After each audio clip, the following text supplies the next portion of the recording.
अहिल्यानगर हादरले आहे. बहुचर्चित भागानगरी खून प्रकरणातील जामिनावर असलेल्या एका आरोपीचा उपचारादरम्यान मृत्यू झाल्याने शहरात पुन्हा एकदा खळबळ उडाली आहे. अहिल्यानगर शहराला हादरवून सोडणारा ओमकार उर्फ गामा पांडुरंग भागानगरी यांचा निर्घृण खून आजही नागरिकांच्या स्मरणात ताजा आहे.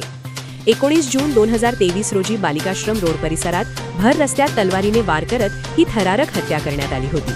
या घटनेनंतर दीर्घकाळ शहरात तणावाचे वातावरण निर्माण झाले होते. या खून प्रकरणात गणेश हुच्चे, नंदू बोराटे आणि संतोष सरोदे उर्फ बबलू यांच्यासह अनेक आरोपींना अटक करण्यात आली होती. काही दिवसांपूर्वीच संतोष सरोदे उर्फ बबलू याला न्यायालयाने जामीन मंजूर केला होता आणि तो सध्या जामिनावर बाहेर होता. मात्र मिळालेल्या माहितीनुसार बबलू सरोदे हा काही काळापासून गंभीर आजाराने त्रस्त होता. शहरातील एका खासगी रुग्णालयात त्याच्यावर उपचार सुरू होते. आज दिनांक 10 फेब्रुवारी उपचारादरम्यान त्याचा मृत्यू झाल्याची माहिती विश्वसनीय सूत्रांकडून समोर आली आहे.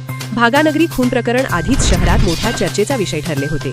आता या प्रकरणातील जामिनावर असलेल्या आरोपीचा मृत्यू झाल्याने नव्या चर्चांना तोंड फुटले असून नागरिकांमध्ये विविध तर्कवितर्कांना सुरुवात झाली आहे.